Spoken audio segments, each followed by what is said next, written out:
ஹரே கிருஷ்ணா.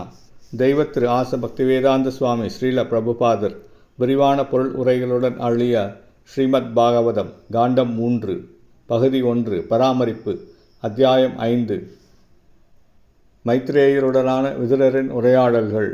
பதம் 29. மகத் தத்வாத் விகிர்வாணாத் அகம் தத்வம் விஜாயத காரிய காரண கர்த்தாத்மா பூதேந்திரிய மனோமய வைகாரிகஸ் தைஜசஸ் ச தாமசஸ் சேதி அகம் திருதா. மொழிபெயர்ப்பு. மிகப்பெரிய காரண உண்மை எனப்படும் மகத்தத்துவம் பொய் அகங்காரமாக உருமாறுகிறது. இந்த பொய் அகங்காரமானது காரணம், விளைவு மற்றும் செய்பவர் என 3 நிலைகளில் தோற்றுவிக்கப்படுகிறது. மனத்தளத்தில் உள்ள இத்தகைய செயல்கள் அனைத்தும் பஞ்சபூதங்களையும் ஸ்தூல புலன்களையும் மற்றும் மனக்கற்பனையையும் ஆதாரமாக கொண்டுள்ளன. பொய் அகங்காரமானது சத்வம், ரஜஸ், தமஸ் என்னும் 3 குணங்களில் பிரதிநிதிக்கிறது. பொருளுரை. மூல ஆன்மீக இருப்பில் நிலைபெற்றுள்ள தூய ஜீவராசி பகவானின் நித்திய தொண்டன் எனும் தனது உண்மை நிலையை முழுமையாக உணர்ந்திருக்கிறான். இத்தகைய தூய உணர்விலுள்ள எல்லா ஆத்மாக்களும் முக்தியடைந்தவர்கள் என்பதால் அவர்கள் பல்வேறு வைகுண்ட லோகங்களில் நித்திய ஆனந்தத்துடனும் அறிவுடனும் வாழ்கின்றனர். பௌதிக சிருஷ்டி இவர்களுக்காக படைக்கப்பட்டதல்ல. நித்திய முக்தர்கள் என்றழைக்கப்படும் முக்தியடைந்த ஆத்மாக்களுக்கும் பௌதிக சிருஷ்டிக்கும் எந்த சம்பந்தமும் இல்லை.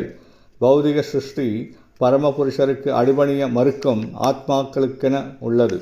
இத்தகைய அடக்கியாளும் உணர்வுதான் பொய் அகங்காரம் என்றழைக்கப்படுகிறது.